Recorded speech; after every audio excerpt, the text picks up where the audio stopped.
that we're interested in looking at. Some people aren't, and I understand that. Some people could care less because they'd rather do whatever they want now. I'd rather think ahead. I'd rather plan for the future and know what's going to happen in the future. He said, I failed to give the full definition of science. I suspect you were implying that I was lying there. I'm not at all lying. Of religion. Does evolution try to answer where we go when we die? Well, it does give an answer to that. It says you go nowhere. Does evolution try to answer how there is a higher power? Yeah, it does. It says that you are the highest power. It says that your reasoning, your ability to think, is the supreme being.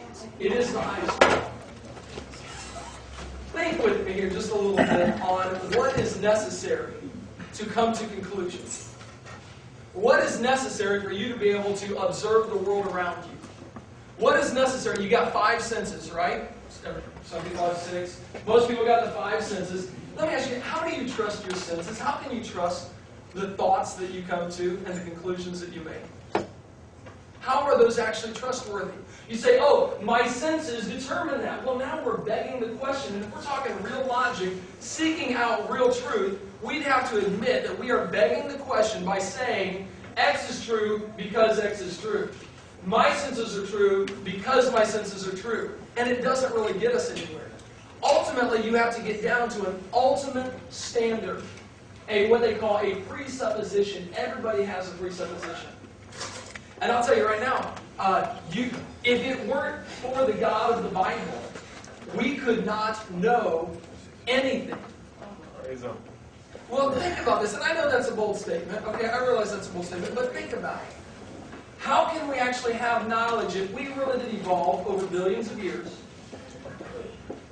and our brains are just a couple pounds of chemicals that got together by chance over billions of years? How can you trust your own thoughts and the conclusions you come to? It happens over and over again. Now you're begging the question. Now you're talking about something that happens in the past. How do you know in the future you will be able to? You can't even do science if the God of the Bible were not real. Here's the problem. Atheists argue against Christianity.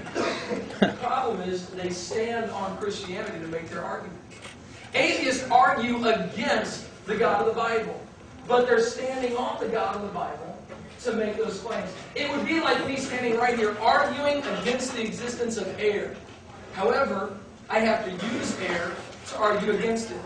A few moments ago, well, check this out. A few minutes ago, Mike and I were talking. I said, Mike, is child molestation wrong? He said, absolutely. Here's the problem, and I hope you would agree with this. With an atheistic worldview, can we say that it's absolutely wrong? Yes. Then we're going to have to ask, why is that absolutely wrong? And why is that wrong? What makes that wrong? You have to go down to another level. You have to have God so you don't molest children.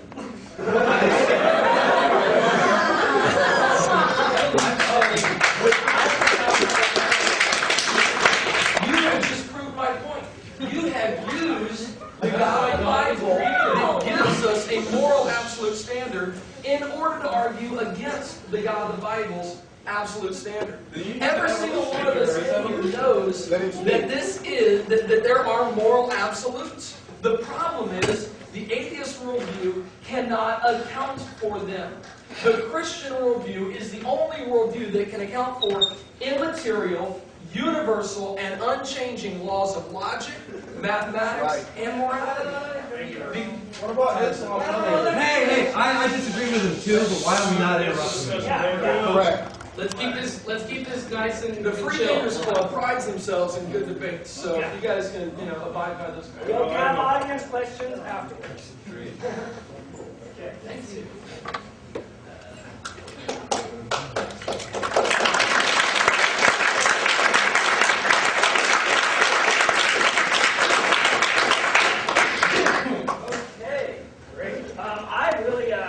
I look forward to talking about moralism because if I don't believe in God, it makes me immoral, and I can't molest a child. I'm trying to wrap my head around that. But I hope to find time to get there. I want to quite prepared to talk about that. Let me talk about this. Some of you I know might be wondering why there isn't a scientist up here debating and defending evolution against this. I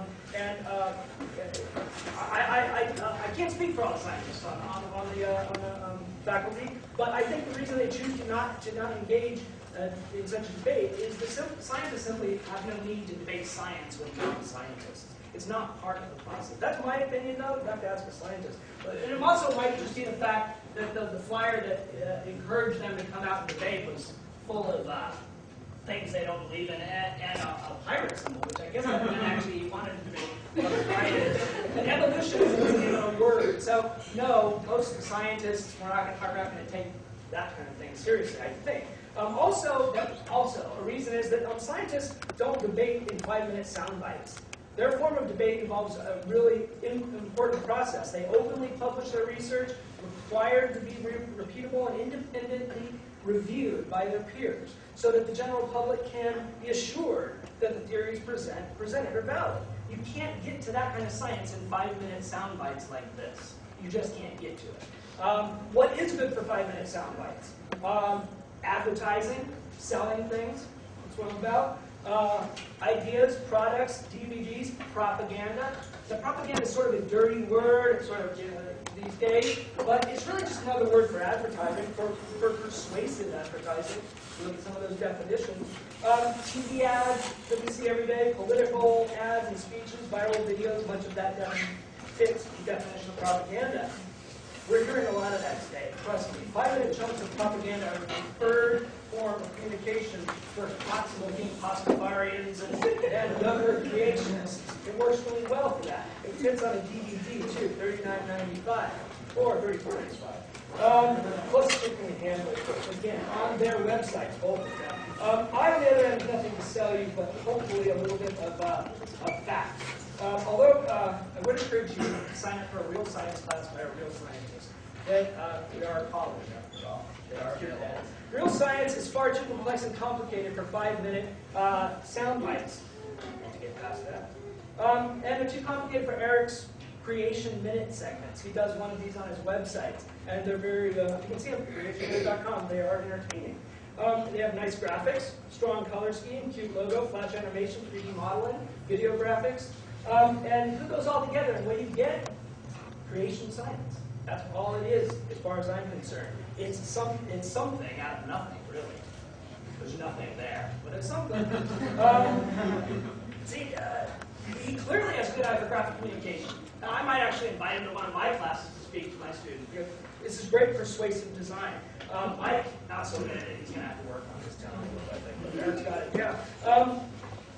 I don't think it's wrong to sell things, but what Eric is trying to sell is a brand of science, which it's religion and a little box with a label on it that says science. It's not science. He's using, if you're a Christian, he's using your common bond and your personal relationship with God as a vehicle to gain your respect and your patronage. He wants you to drive you to a website. I think that's what it's about. Science is hard. It takes decades of research. It takes study and testing and years of work. And I don't think Eric has the time for that because he's too busy traveling around doing these debates. Geologists, these are some of the greatest minds in science, and they all study evolution. They are considered some of the strongest minds in human history.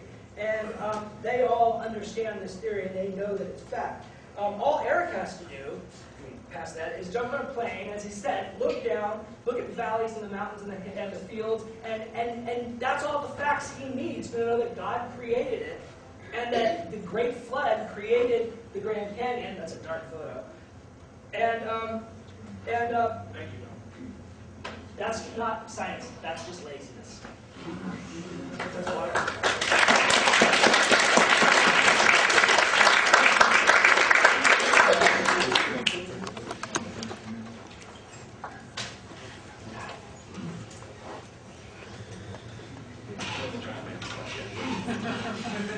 Okay, I'd like to address something that Don brought up earlier.